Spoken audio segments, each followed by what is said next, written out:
Okay, let's do it again without music then. So I invite you to feel into your mind and into the busyness in your mind, and take a breath in and exhale with a sigh. And just empty your mind. Empty your mind and feel the peace and the space in your mind. And then coming into your chest, the emotional energy. Notice what emotions have been going through your field recently, maybe even today. And we're going to clear those with a sigh. So take a deep breath into your chest. Exhale with a sigh, get it off your chest. Just feel like you release, coming into peace. Feel some space. And then hands, good. Hands on your lower belly. We feel in the physical body, the sexual body, the desire energy that we have to make things happen. Take a deep breath in your belly. Exhale with a sigh. And feel any energy you don't need sinking into the ground, into the earth. And notice there's space in your whole body, a bit more space, more peace, more space.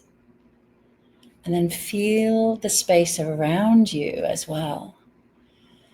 And let yourself expand into that space. Above you, below you, before you, behind you, and all around you. Space, peace. And then a hand on the heart as we tune into our intention for today. Intentions around dating and relating. How can we up-level our intimate lives? What would you like to let go of? And what would you like to call in? Take a moment to tune in.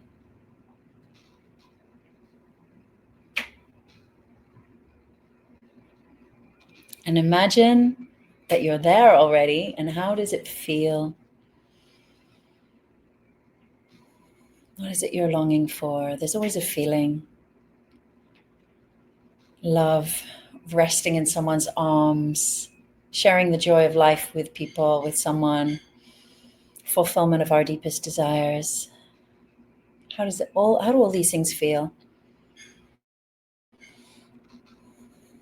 And I consecrate this class to the highest consciousness and the greatest good of all living beings.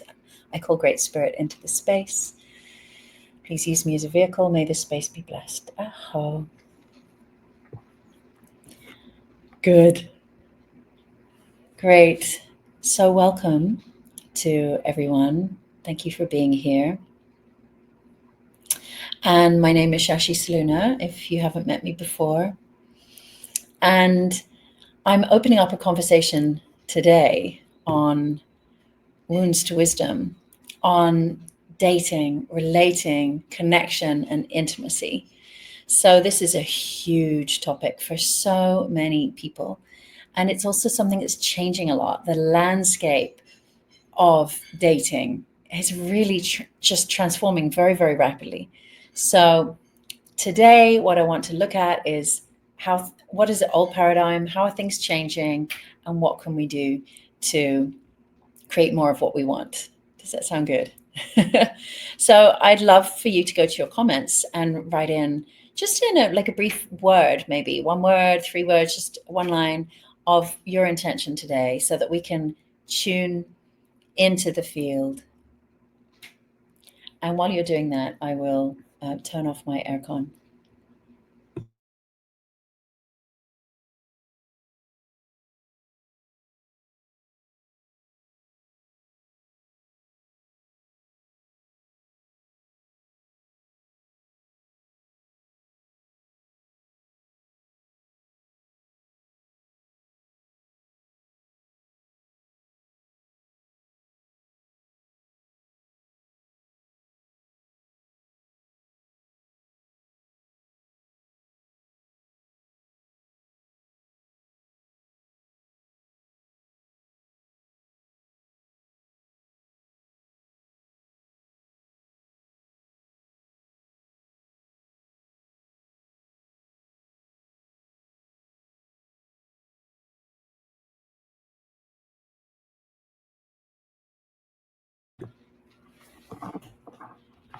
Okay.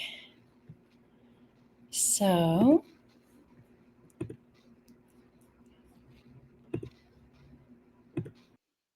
switching the mic here. All right, so let's have a look at what you've come up with.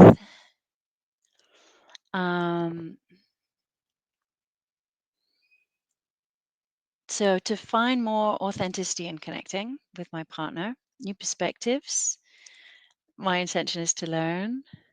It's always good to learn from you. Thank you.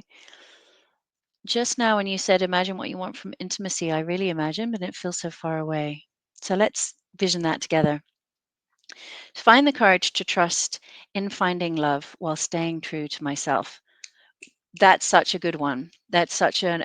Do you know, I work a lot with couples, and one of the biggest things that I hear from couples, the reason of breaking up is I lost myself. And so it's important that from the beginning, we're having this question of how do we balance sovereignty together with relationability? Huge question. How do we not lose ourselves in the first place? And why is it that we lose ourselves? And this is all to do with authenticity, trying to be loved, repressing our shadow, bringing our light side. Like, here's the part I think is lovable, hiding away all the bits we think are not lovable. And then we get into a relationship with someone and we're repressing part of ourselves. And so this is a very big topic. I'm glad that you brought this one up. Good. Um, so intention is healing, more intimacy, to connect deeply in an authentic way. There's authentic again. Healing grief from abandonment. Absolutely. The wounds that we carry, I've called this wounds to wisdom, but the biggest wounds that we carry around intimacy are relational wounds. So we need to look at abandonment and betrayal, neglect, and abuse. These are huge things that actually start in early childhood, sometimes even before we have a memory. Things are happening that affect us later in life. So we need to know how to heal those through relating. That's a big topic that I'm very passionate about. To feel more seen in connection, that is a very good one. Dating as a recovering people pleaser. Yeah, that's also a very good one. Connected again. Only dating with someone who fills my soul and not settle for less. Great. Thank you all for bringing these big, deep topics. Feel free to keep adding them in there if you want.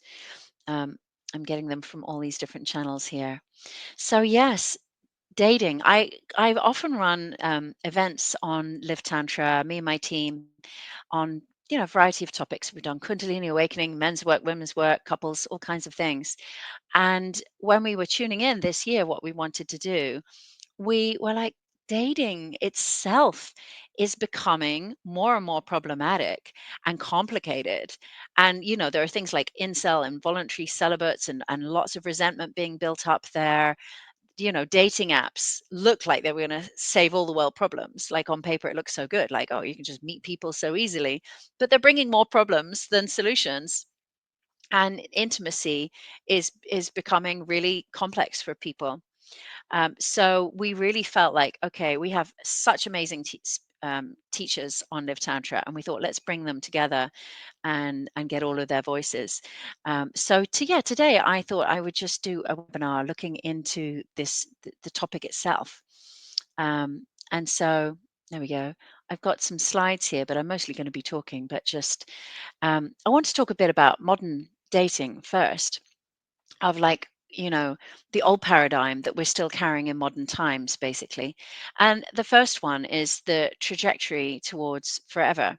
So I was just talking about this on a video on my Instagram channel, that that this is we have a lot of things we don't question in the old paradigm that we're still carrying with us. And this trajectory towards forever can work, but I would say, from working with couples for 20 years, I find that paradigm suits about 5% of the couples I've worked with, at a guess, if not less. The trajectory towards, what do I mean by that? The trajectory towards forever is literally the idea that I certainly grew up with, which is you're kind of looking around, then you date someone, and then you go on some dates, you go on some dinners, you get to know them, and then you start going steady together, and then you move in together, and then you get engaged, and then you get married, and then you have kids, and then 25th wedding anniversary, the trajectory towards forever. This model is so deep that we often don't question it. And even when we think we've left it behind, it's still affecting us big time.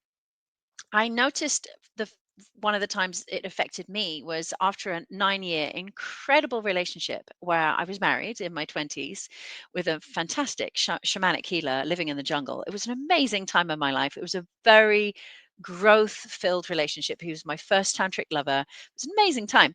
And after 9 years, our paths were going differently. He wanted to go deeper in the jungle. I wanted to go out in the world. And so in the end, we went separate ways. So I got divorced my early 30s. I felt so much shame. So much shame. You wouldn't believe it. Like, here I am thinking I'm this modern thinking, tantrika, spiritual person.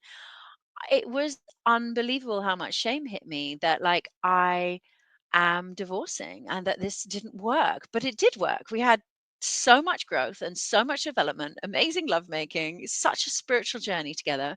I would not be the woman I am without him. And then it finished. It just reached its end. But felt like this reflection from the outside world that people would judge me and that I was a failure and that relationship failed. And it was really a deep journey to heal that and come to peace with that. It's amazing. And that shows how deep these paradigms go in, right? They're almost like become assumptions. And the thing is, if we don't question the assumptions, then we're making a problem where there isn't a problem, or we're fighting reality. And so reality might be bringing us something perfectly wonderful. Like, I had this great relationship and then there was a perfectly smooth completion of it. But we can fight when it's time to leave someone, resist it because of, like I had, shame that it's not okay to get divorced. There's something wrong with that because of this old paradigm. But there are other ways that this paradigm shows up. I'm just pull it up again here. Um, that that cause issues. The trajectory towards forever is also causing problems when you start dating people, because you might meet people in your intimate life who you could potentially have an incredible amount of feeling with. But if you're hooked on, this has got to be someone I die with, there may be things that don't match there. Maybe they live in a different country, or that, it could be a number of different things. We may reject love when it shows up. We may reject intimacy when it shows up because it doesn't fit our paradigm. So I'm not saying that there's anything wrong with this paradigm. I'm saying we need to question it and make sure whether it fits us or not, and how deeply we're holding on to it, because I thought I was over it, but when I got divorced, I discovered I still carried it very, very deeply. So that's one to question. I think if you do end up with someone forever, that's an amazing thing. If him and I had journeyed in the same direction all the way until our deathbed, that would be amazing. But what isn't amazing is if you push something and hang on in there until your deathbed when it isn't amazing and it's no longer serving you. And I'm sure you're all aware of that one. So another part of the old paradigm is having the list of desired traits. And this is like, you know, it's a mixed one, because it is important that we know our value and who we are and what we want. We do need to have some kind of direction. But when I'm coaching people, I do find that this list can cause more problems than it solves. And I think that we need to look at what our list is. So I'll go deeper into this, but, like, is our list very superficial? Is it deep? What's really important to us? And we need to go into the deepest level of value that we have in order for this to work. Too many people have a very external list of what they think is going to make them happy. And then we're not able to receive the gifts of the universe. What is the universe bringing you? It might not look like something on your list. And so there needs to be some space for the mystery to come through. The person that fits the list will make you happy ever after. So that comes along too, that we kind of build this list and then glorify it. Like, this is it. This is what I need. This is going to make me happy. And, we'll unwind this one a little bit and see why that doesn't work so well as a model. And then meeting people can become like an interview system to see if they fit the list. Lots of problems on top of this. So when dating becomes purely like interviewing for a job, the problem with that is that we have really skipped out deeper layers. So this is all in the upper dantian in the mind, the cognitive layer. But what about the heart? And also, what about the chemistry? What about the body? What about the sexual connection? And something I love about Tantra and Taoism is always bearing in mind the three dantians, as they're called in Taoism: sex, love, and spirit are all super important for a full alignment to happen with somebody else. And our world has become so cognitive, especially with being online, because when you're online, you're mostly using your brain. It's very hard to share emotions. You can to some extent, and it's impossible to share the important things about physicality. Now, I know that when I say that statement, you might think, well, no, you can have like phone sex, video sex, have like raunchy calls or whatever. But a lot of that is then our sexuality projected on the level of fantasy, on the level of the mind, and missing on these very core important things that are so important in Tantra: real chemistry, energetic alignment, physical touch, and the meditative quality that we have when two people touch. In Tantra, we want a touch that opens a portal.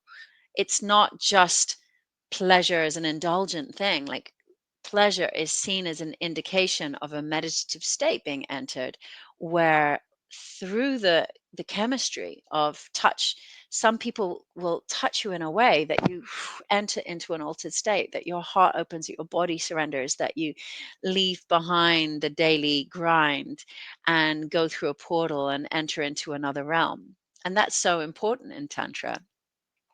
And so if we're dating just from the mind and we're not also allowing the body and the heart to choose, then we may miss out on alignment. And then people try to make that alignment come later. But alignment is not necessarily something that we can learn. So this is really, really important as well. Yeah, thank you. Some sharing going on here. I see a personal share, so I'll come to that later. Yeah, please feel free to also share if any of you have more things. I've got one more here, and then please feel free to add yours, which is searching for the needle in the haystack. And I picked that phrase because I know that it appears a lot on dating apps. I've been speaking with a number of dating experts recently and asking them what's going on in the field. And they say there's a big level of desperation. Like, I just, like, surely out of the billions of people on this planet, there's just got to be one. Where is that needle in the haystack? And that can feel really like a desperate situation. And, you know, the more desperate we are, that energy is going to repel the kind of connection that we really want to have.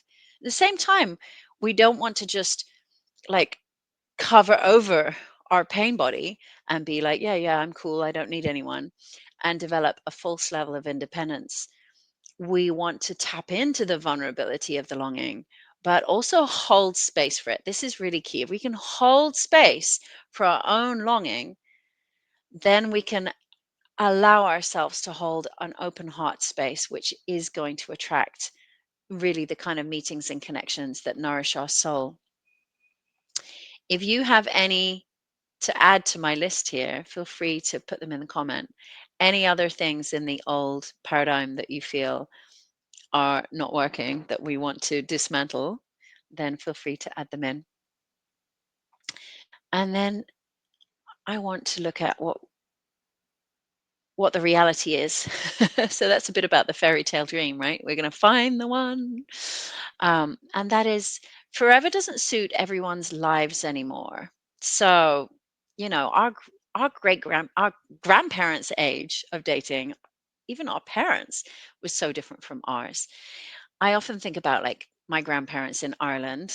I had Irish grandparents, and like, I sing a lot of Irish love songs, and they depict this kind of simple life of like the maiden, picking apples, and the plowboy across the fields, and you know looking for the one, and they meet and they marry, they have babies. Life was very simple. And it's exciting the way our life has changed. We're digital nomads living all over the world. But we also need to recognize that that massively changes our dating world as well. And not only dating, but also relating. And it seems to me like dating has modernized onto apps for many. I also want to speak up for like beyond the app. I'm a big believer in getting off the apps and into real life. But then people are still carrying the same idea of what relationship will look like. So when we're looking at dating, we also need to look at relating and the whole picture of how to really get the connections that we long for. A little comment here. I'm loving meeting men through dancing. Me too. Dancing is a timeless way of meeting, right? Almost every culture has some form of dancing as a way to meet people. It's a very good way to feel the body and the energy and the emotions and the resonance between you. I haven't been on any dates yet, but feel this will be a better way for me to find someone than through dating apps. Absolutely. And even though I don't, I'll have done exactly. Even if I don't, I love dancing. I love this so much because this is the opposite of that desperation thing that I was just saying, right? If you are doing something that you love doing anyway, and you get to meet people and you find out when you resonate, it's just a win win situation, right? I've heard actually that there's a new trend in people meeting in running clubs, like going jogging in the mornings, whatever, going running. And I think that really that's because, you know, so many issues are coming up with apps. And so going back into in person is really important. Dancing is a very classic way. I love salsa. Here in Mexico, we have a salsa night every Tuesday. Everybody's there. And it's like you don't need to go and find a partner. You just go and dance. But if you dance with someone and it's really incredible, then maybe there is someone you want to see more. It's like it's exactly what you say. Like do something that you love, then you find other people that love it, and you can really in this full multi-layered way find out whether there's a match there. And I think this is something that's really great about the tantra scene as well, is that it is a really good place to meet people. I'm very, very grateful that I've been in tantra since I was 22 years old, very, very young, because it's really meant that I've met men who are doing their work, doing their inner work. And someone's written that, finding someone who has done their work. Absolutely. Because the thing is, when you're doing your work, you just can't date someone who's not anymore. Right. And I also, another big reason for divorces and breakups is when one person starts to do inner transformation and the other doesn't want to. There's actually pretty much no way to keep going together, because intimacy is about how much of ourselves we're revealing. Someone shared earlier to be seen more. I really loved that. Like, I want to be seen more. This is it. What is intimacy? It is, many people say, into me, see. It really is about being able to unmask ourselves on every layer. Unmask, like, here are my mind, here are my scariest thoughts, here are my biggest thoughts, here are the things I think about. Like, let me reveal that. Here are my emotions, here is my deepest vulnerability, here are things I'm still grieving on, here's my past trauma. Like, here am I. And physically, let me open my body, let me show myself. I'm exposing and allowing life force energy to run through my body. Incredibly vulnerable and beautiful thing to share with someone. Intimacy is all about being seen on every level. And it's important that we're able to hold ourselves before requesting someone else holds us, which is what also relating is about. It's not only about being seen, but if we're going to collapse, if I'm going to get vulnerable with someone and then totally collapse into them, like, oh my God, I need you as my therapist, like, I'm just going to cry, and, then that's going to create a lot of codependency and weight and burden on the other person. We hear like, oh, I don't want any drama. Drama is when someone can't hold space for themselves. So we need to be able to self-love, like self-hold space. Self-love sounds like, oh, I love myself, but it's really, we need to have the capacity to hold space for our own emotions. then we can share them with others and develop intimacy, but we're not kind of dumping onto the other and creating a codependency. So this is the all important stuff that we start to unpack when we bring inner work together with intimacy. Yes. So the list doesn't work. So this is the reality of it. The list doesn't work. Why does the list not work? Do you know what my own mother said to me the other day? She said, when I was home, she said, you know what? When I was young, she said, we were told to look for the most silly things, like a man with a good job and a good car and a handsome man. And she said, I picked that in your father. He was handsome and he had this convertible red car. And he had a job in IBM. And I married him. And she said, I was just lucky that he turned out to be a decent man.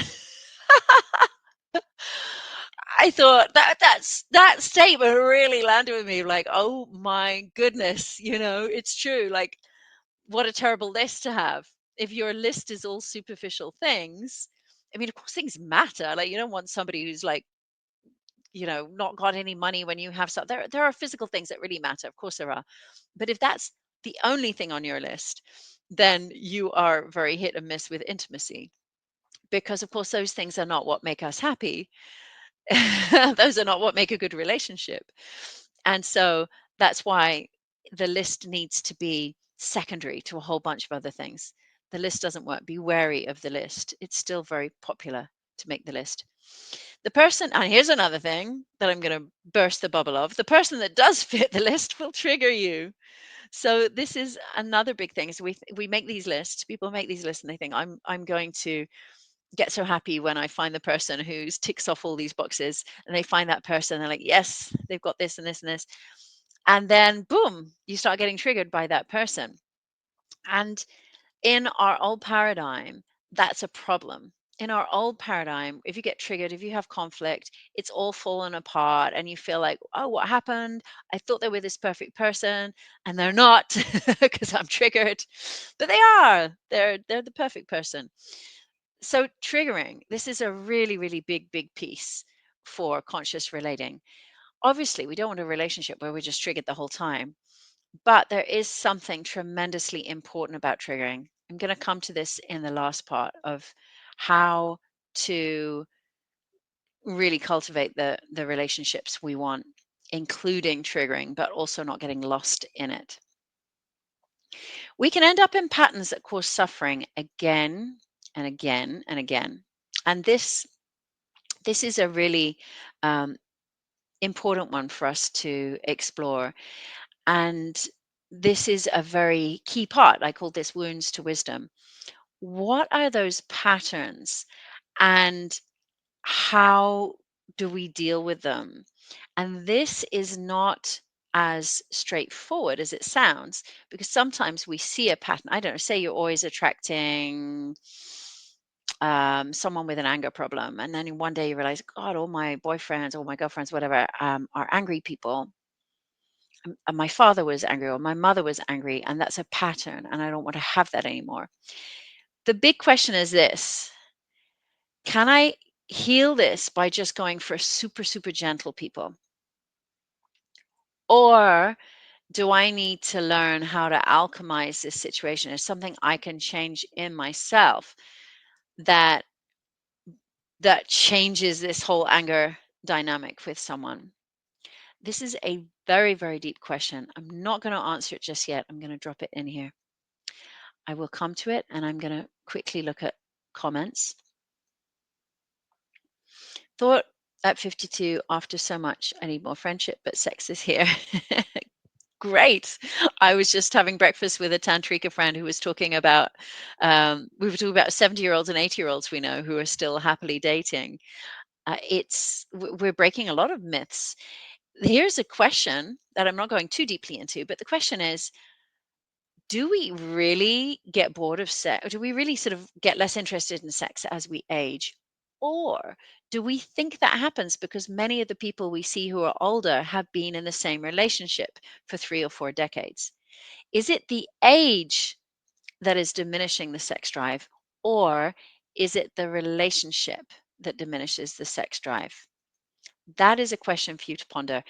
I can definitely say that I notice there's always a lot of people who come to work with me, either doing my teacher training, my men's training, or coaching, who are in their 40s, 50s, and did the whole marriage and babies, and the kids grew up, and then they realize they don't really love this person anymore, and they get divorced. So I work a lot with this category of people. And something that's incredible when they start going on this journey of finding themselves again, because it is literally like, who am I when I'm not the mother, not the father, not the husband, not the wife? Who am I? Where did I lose myself? And it's an incredible journey. I really enjoy to be the facilitator for these people on this part of the journey. But something that often surprises them is they find their sexuality, and in a whole different way than it was in their 20s when they last kind of really felt it. It's something new. And I have had a woman in her mid 70s join my month-long teacher training.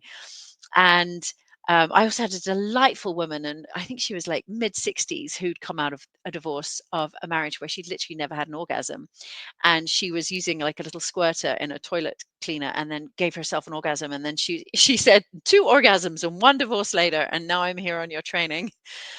And you know, this is something really interesting, is that age is not necessarily connected to losing our sex drive.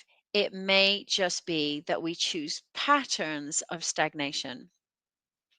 Patterns of stagnation. I hope you didn't lose all of that. I see that it just froze. Good. What do you think about getting back with an ex after 7 years? That's a personal question, and it can't be answered straightforwardly. Every case is absolutely unique. So I hope to give today more general ideas, and then you can apply it to your individual cases. Patterns of stagnation. Yes, someone just highlighted this. Patterns of stagnation. This is from Taoism. They say when your energy stagnates, your life becomes stuck, your emotions become stuck, and you feel stuck. Often your body starts to like put on weight and feel stuck. Stuckness. And it can create a feeling of deadness, dullness, just not living life, or frustration. So sometimes we just like feel like we're not living our full life, and sometimes we feel frustrated. That's actually a bit of life coming back when the frustration's there. And our sexual energy is life force flowing through us. So too often I think we're dependent on someone else to feel sexy, or on something else, like let me use porn, or my partner should make me feel turned on, or we expect an external source to activate our sexuality. And something we learn in Tantra is that's not the case. We need to keep this energy alive in ourselves. So that means shaking every day. That means dancing and moving your body in a way that feels sexual. It means massaging your body erotically. It means self-pleasuring as a meditation. It means finding an embodied sexuality, and that beautiful sexual energy that is life force energy. It's not even about having sex. It's just about like walking around feeling like you're making love to the nature as you walk through the park, as opposed to like walking through it feeling all contracted and shut down. So sexual energy in Tao Tantric Arts is about life force and about making love to life. Whether you share that with a lover or not is a secondary. Primarily, you're making love to life, and you feel alive and radiant and healthy. So in the Tao Tantric art, the Taoist lineage particularly was very focused on the connection between sexuality, health, and longevity. And they said if your sexual energy is moving, you're going to feel vital, alive, and live longer, happier lives. They say that some Taoists lived 250 years. And imagine 250 years with great sex all the way. This is what it's all about. So let me pull up here again. And so another reality, we thought that dating apps, as I've mentioned, were going to solve everything. And now we've got all these terminologies we didn't even need a decade ago.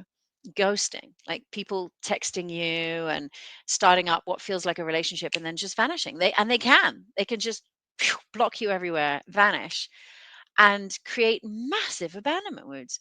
Massive abandonment wounds. You know, it's that in real societies, villages, towns where people knew each other, that wouldn't happen. There's too much accountability. but now it's also normal. So we're now exposing ourselves to high levels of trauma and intimacy that didn't exist before. That's very important for us to understand, and especially for younger generations. And if anyone here is a parent or an auntie, I'm an auntie, we really also need to have a lot of compassion and understanding for the younger generations. Breadcrumbing. These are just some of the terms that are there. Like breadcrumbing is when people just give a little bit of attention and then disappear again. And it's like, there's this consumerism that happens with dating apps where some people are just using it for validation. And I've forgotten the statistic, but I saw a huge statistic of the number of people who are even married or in relationships who are still on dating apps. So they're not even available, but they're on the apps for their own validation. So they're just using other people's attention to make themselves feel good. And that other person might be genuinely looking for connection. And so we get these things like breadcrumbing, where you're just given little crumbs and then suddenly they ghost you. And it's like mortifying that you're wasting your time and energy with something that has absolutely no potential for you. Catfishing is apparently where people pretend to be somewhere they're not. This is going to get worse with AI, right? AI is bringing some scary things. So let's get back on those dance floors.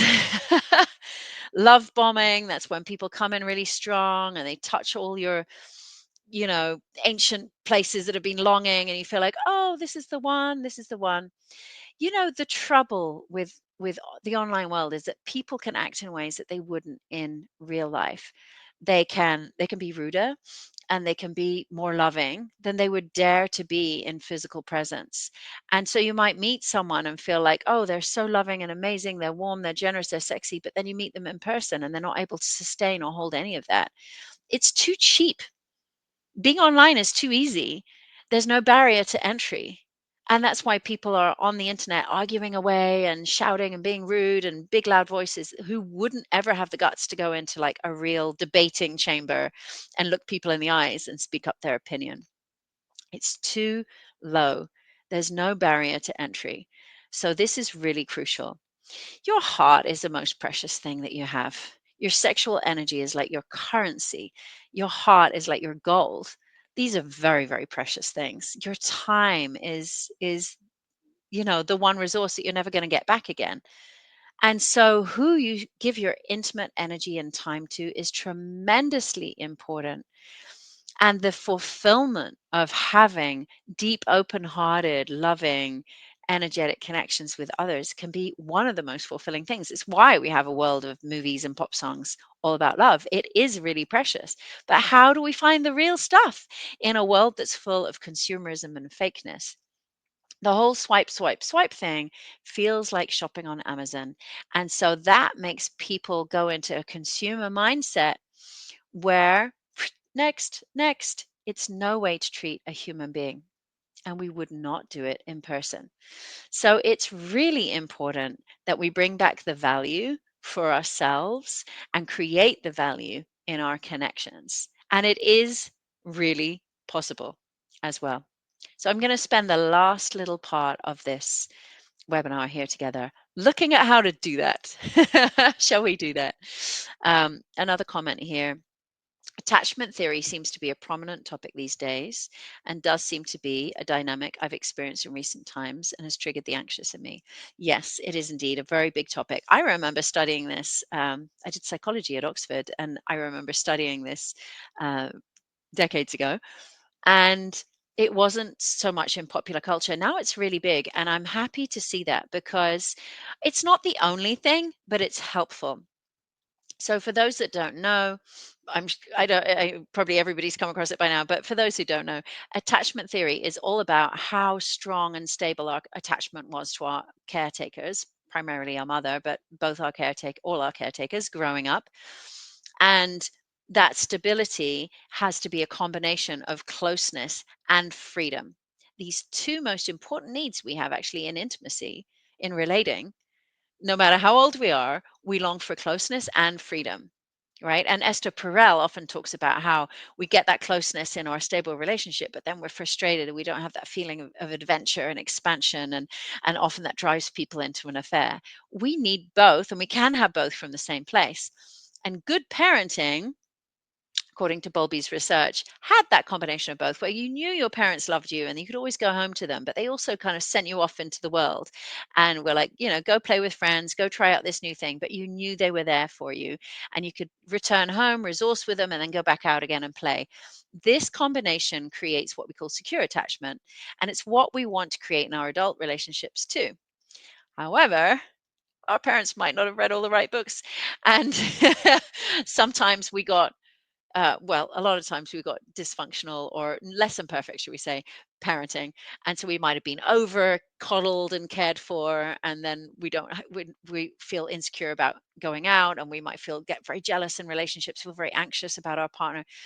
That can also come from neglect. If we didn't get the love that we needed, then when we do feel it from somebody as an adult, it feels amazing, but then we're terrified of losing it. So anxious is when we kind of try to lean in and we feel scared of losing love. And the other is avoidant, which is like I don't need love and I'm going to be hyper independent. It's another trauma response. It's like, oh my God, love wasn't consistent for me, and so I'm not going to need love because that was painful. And so as adults, we come with these patterns. And what's classic is that avoidance and anxious are attracted together. So in a couple, there's often one that's a bit dismissive and holding back and not answering texts, and one that's leaning in and like reaching for attention. And they can escalate into a loop where the more one pulls back, the more one leans in. It's called the anxious avoidant loop. So that's a little bit about attachment theory. And it's super helpful to understand what we had growing up and where we are now, to look at our relationships, and it can be healed. I've actually got a few speakers coming to Connect, the Tantric Dating Summit next week, who will be talking on this topic. So I won't go more into it here, but it is very helpful. Good. Let's have a look at some of the solutions. So we can design our own relationship containers and styles. So if you remember, the first thing I brought up was the how we have this trajectory of meeting and moving in and getting married. Well, first of all, we might say, well, maybe that's not what I want. But if you're going to reject something, you need to replace it, because otherwise you're going to be stuck not knowing how to create relationships. So it's really helpful to become conscious about different relating styles and what I call a container. We can literally create, this is the good news, you can create the container that you want, but you need to know what it is and build it together with someone else so that you're both on board knowing you're building the same container. It doesn't work if one of you is thinking, I'm going to be polyamorous and have multiple partners, and the other one's looking for like a long monogamous relationship. So we need to be on board with someone. We need to co-create a container. Sometimes because people have had a past history of this stagnation of being stuck in the overly safe relationship, they come out of that and they go, right, I want freedom, I'm gonna have as many lovers as I want, and they swing too far the other way. But relationship also always needs that stability. So if you just swing from one extreme to the other, you're still going to have difficulty with relationships. So it's important to be cognitive of this, that you can't just solve the issue by swinging to the opposite. It's going to be very hard to maintain relationships. It's going to be lots of jealousy, processing, drama, because there's not enough safety. But we can start to create containers and relationship styles that bring both safety and space or adventure. Okay, that's something that I like to talk about, and I'm going to give a talk on that next week. If you want to come and join, connect, then I will have a whole talk on that. I call it creating a lovership. So there's like long-term monogamous marriage on one end, and the other end is casual encounters like Tinder, dating, or whatever. And we tend to think that, well, these are the two options. But actually, in between, there's a lot of space to play. There's a lot of different possibilities.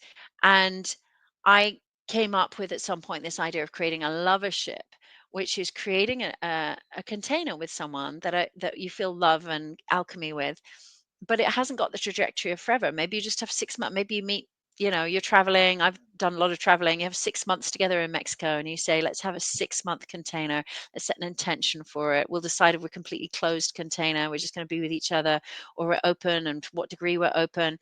We'll set intentions for healing. We'll do a ritual to open. We'll have tune in and sharing as we go.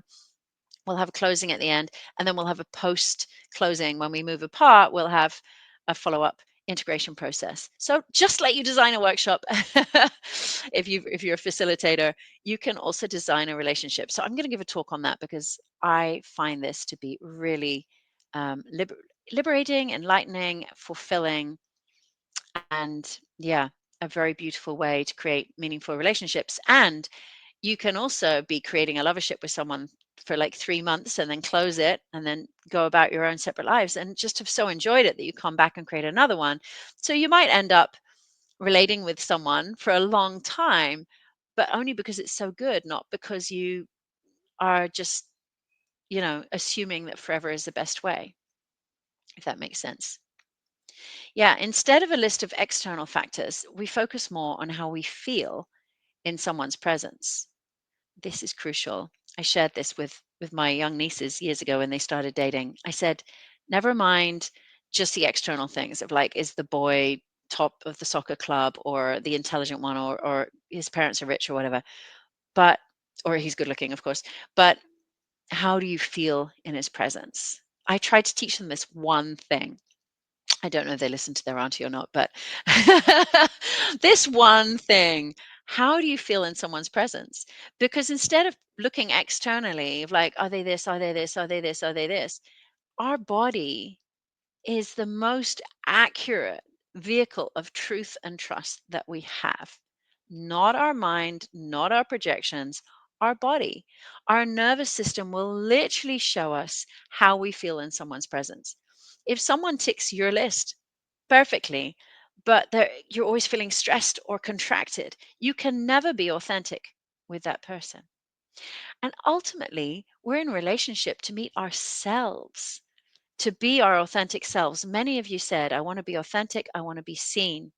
We want to meet ourselves fully through our relationship. We want to be the highest version of ourselves. We want to discover the potential of love that we are, the potential of sexuality that we are, the potential of kindness, of empathy, of humanity that can come through us. And so, if you want to be your highest potential, you don't want to date people who make you feel contracted and inauthentic. It's just not going to work. So, by all means, write your list if you have one, but make sure that you are focused on this question: how do I feel in the presence? Someone asked me once, do you have a type, Shashi? And I said, no, I don't have a type. I I'm not about them. I'm about, who am I with this person? Am I the best version of myself with this person? Then I want to be with this person. Are they the best version of themselves with me? Then I'm serving them. This this is so much more important than any list. Yeah. Triggers, I said I'd come back to this. They can be seen as a potential for growth, but only if the emotional intelligence is high enough in both people. I'm going to briefly touch into this one. And I know I've given lots of talks on it, and it's a topic I return to. It's something I do in every couples retreat.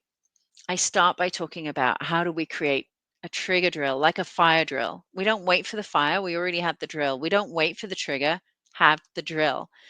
If we can, together with another person, create a container and a structure and a strategy that's going to help us to not like just get rid of triggers, but actually go deeper through them, heal through them, then we're going to have a relationship through which we are going to grow and heal and expand and build trust. The best relationship on planet Earth is this one.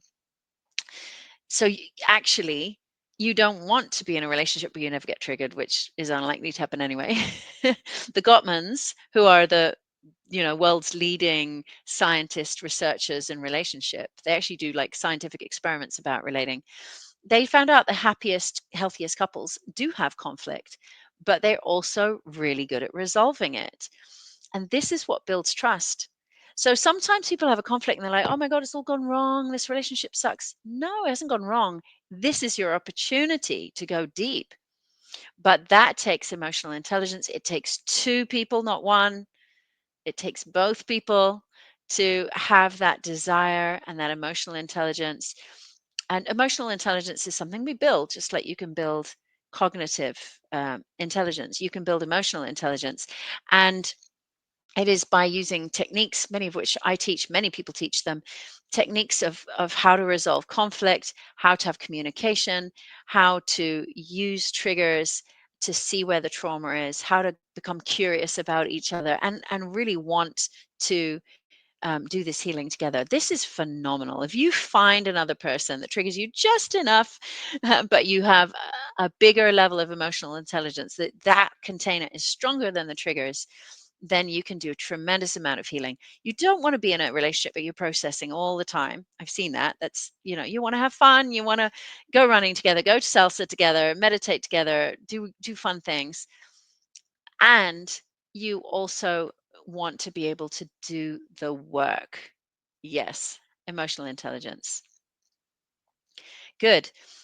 We gain awareness of our patterns. So you remember I had the point of like patterns that cycle again and again, our karmic patterns. So we can gain awareness of them. We can heal many of them alone, and we can watch those patterns when we meet new people. So brilliantly, somebody here shared about attachment theory. Maybe you notice, oh my goodness, I'm always getting anxious and I feel like my partners are always pulling away, but actually there's an anxiousness in me that's pushing them away. Let me have a look at that. Where did it come from? Oh, it was there with my mother. I'll do some therapy. I'll go to a men's group, a women's group. You do your own work, start healing it. And then when you come together with people, you're observant of it. Like, what pattern's coming up here? Oh, there's that pattern. I can name it now. I can ask for what I need. I can go and speak to my therapist about it. You know, all of these things. I'll come back to that question at the end. So I go through all of my slides. So this is called moving from karma to dharma, how to move from, not from, but through. I want to be really careful with my words here because this is a big philosophy in Tantra that we came here into a human body to heal. And what we came to heal shows up as our karma. So the patterns that are repeating are what we call our karma, which is very much interchangeable with the word trauma. And so there is ancestral trauma. And maybe all the women in your family married alcoholics. That's karma. That's an ancestral trauma pattern that's coming down. And you're the one that goes, right, I see this pattern. I'm going to break this pattern. I'm going to heal this pattern, because we can't just bypass them, but we can see, how can I heal this pattern? Deep work, important work. Yeah. And then when we find those people who have emotional intelligence and the willingness to use relationship as a vehicle for spiritual growth with us, then together we can heal our karma. That's exciting. My last point here is more in-person connection. I talked about that already. We need to have more opportunity to meet people physically in person. Yeah. So let me look at this question and see if it's helpful for everyone. If you are comfortable, can you share what your journey's been like since the divorce you mentioned earlier after 9 years? Are you currently married? Thank you. It's been a long journey since then. I had a time where I was running a retreat center in Thailand, and I had my divorce, and then I healed. It took some time to heal and move through the healing process. It's also a big passion of mine, like going really through healing of divorce and breakups, and going through the journey of forgiveness and healing and all of that. So I went through a lot of healing and looking at what patterns had been there and doing some healing on my own. And when I was ready to date again, I realized I lived in a place where nobody really lives long term. People are coming through for like 3 months, 6 months. And I suddenly thought, oh my goodness, how am I going to be my next like person? And so I really, at the beginning, I saw it as a problem, and then I thought, well, maybe this is an opportunity, and that's when I developed the idea of a lovership. And I met a very lovely man from San Francisco. He had 6 months sabbatical, so we set ourselves a 6 month lovership, and it was incredibly healing and potent. There's something about feeling like you've only got 6 months that makes you really show up and do the work. If you think you've got forever, you can kind of get lazy and not move things.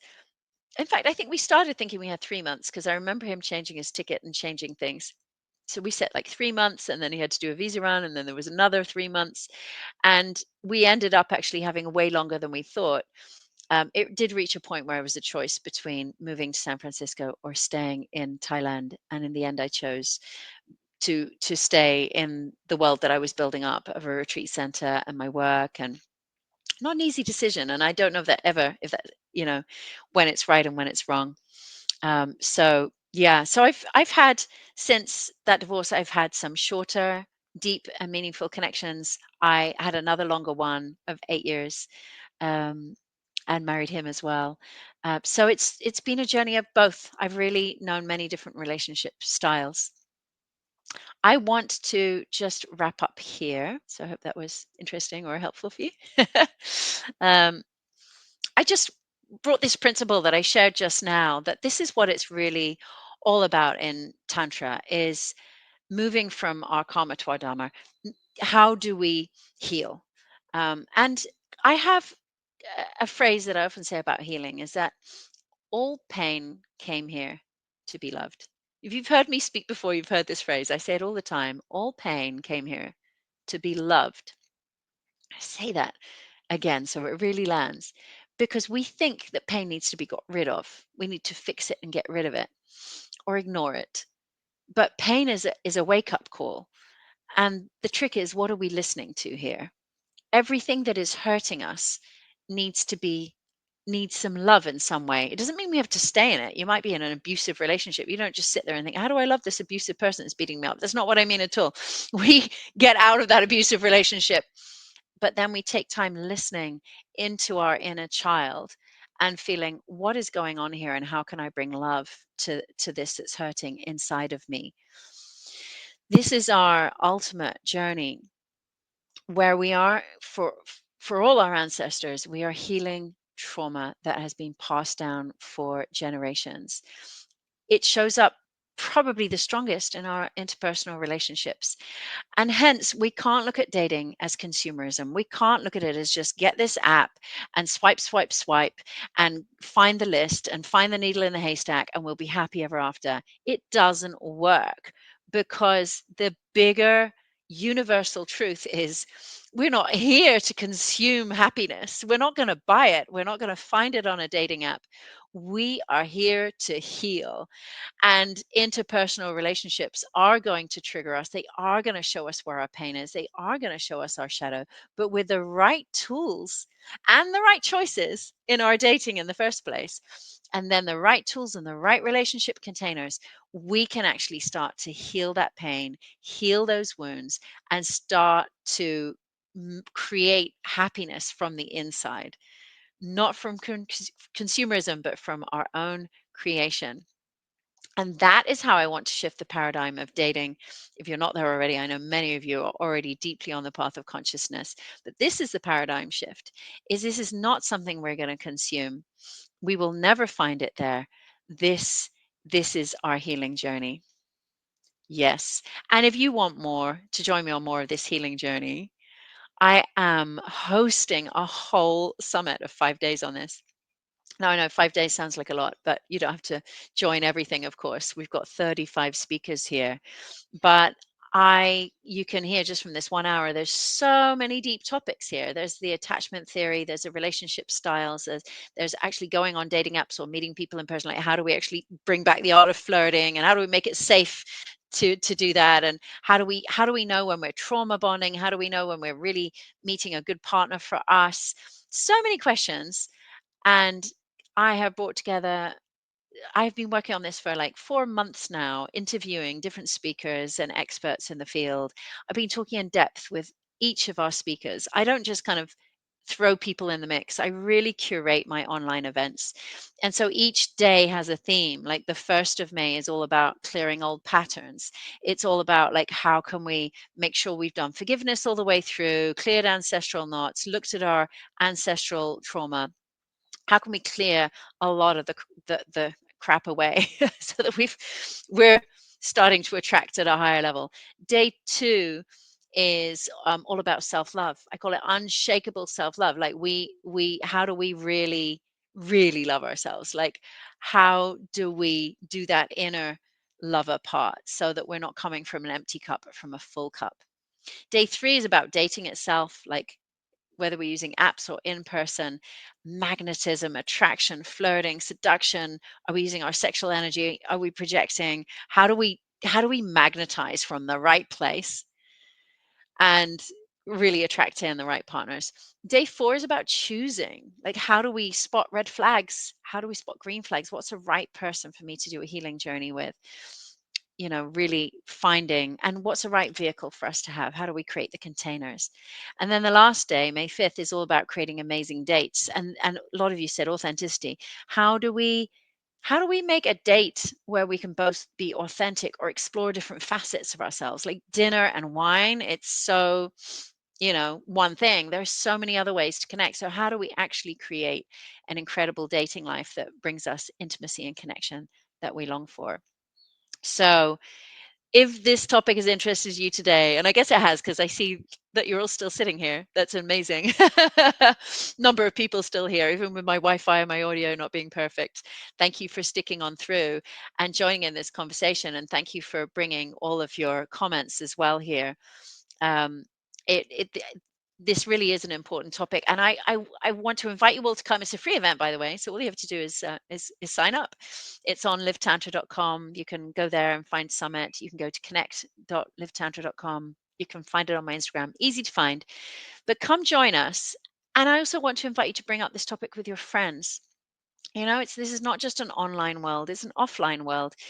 And I would really love for you to have conversations with your friends, whether they've been married 20 years or you've got single friends. But say, hey, I listened to this webinar, and I will make sure it's available for people to join and watch the replay. Um, so that we start this conversation and we bring it into our communities, and we start consciously going on this journey, because I am a lover. I am a lover of life. I'm a lover of being a lover. Intimacy has been the most amazing part of my life. I have so much gratitude for all the incredible men that I have journeyed with. And I love working with couples and helping other people to receive the intimacy that they long for. I know it's possible, and especially for the next generation as well. So if you feel like having that conversation with the people around you, please do go for it. I'm just going to read some of your comments before I close. Um, I love the possibility of creating lovership containers. Thank you for sharing this. This could allow for both safety, connection, and freedom that I desire. Absolutely. Thank you for feeling that too. I hope you can come to my talk next week. We're going to release the schedule soon. Thank you, Shashi. Beautiful and very important content. Thank you, Mark. I have no spiritual system yet. Seems materialism is a thing which is constant, isn't it? Yeah. Um, Shashi Solluna, then something called Tantra, which I can't get to the end. Yeah, I'm not sure on the um but yeah, just look at it simply of like moving from consumerism to creating. And instead of being consumers, be creators. We can create the life that we want. We can create the intimacy that we want. And that's a big message I want to bring to everyone. Brilliant. And thank you. Went to tantric speed dating last night. Fantastic. Good for you. I hope that was great. I've got a few friends leading those. Beautiful. Thank you. Thank you. Thank you. So excited about your summit. Thank you. Thank you, Shashi. It was great. Love your ideas around lovership. Bless you. Thank you. Thank you. Thank you. Thank you. Lots of thank you. Signed up. My book was amazing. Thank you. I love to feel you all. It really brings me a lot of joy to do live events and to feel connection with everyone out there in the world, and know that we're all on this journey together. So thank you so much for your presence here today.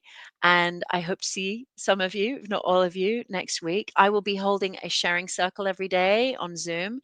At the same time each day on the summit. So if you join, you can come and we can have sharing circles and meet live. So I'll be giving classes and a sharing circle. So I will be very present there. So thank you all for choosing consciousness, and thank you all for choosing love. Don't give up on it. Let's do this together. Let's make the world a better place. Thank you all. See you soon.